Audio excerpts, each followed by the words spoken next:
Des del 2022, quan no era tan obvi, vam fer discursos públics programàtics i estratègics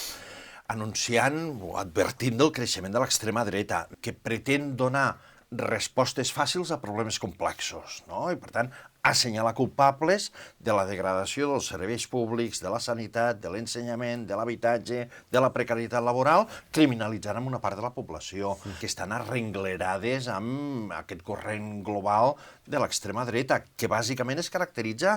per dos o tres característiques ideològiques que són homogènies, de trama Putin o a tota l'extrema dreta europea, però també aquí, Aliança Catalana o Vox, que és un element xenòfob que és constitutiu,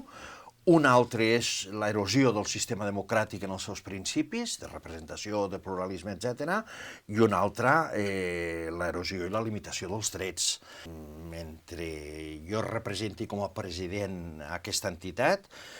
i a més és una declaració programàtica que l'han fet en diversos casos, Aliança Catalana no forma part de l'espectre del catalanisme democràtic, bàsicament per aquests tres elements, pel seu component xenòfob,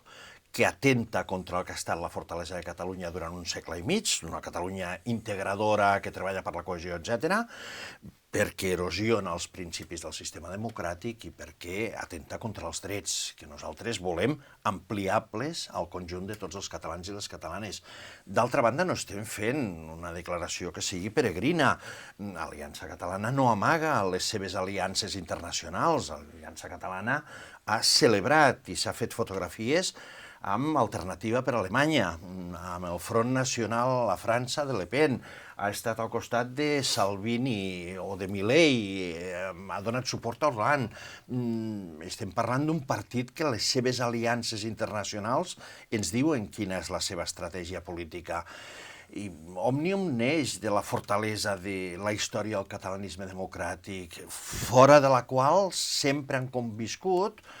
històricament molt més minoritaris de la situació que tenim ara, elements identitaris, en contra de la diversitat, en contra de la preservació d'un passat mític que no ha existit mai, però Òmnium la realitat del país és que és una realitat d'un país que ha crescut a través de diversos fluxos migratoris, ja que tenim un creixement demogràfic negatiu.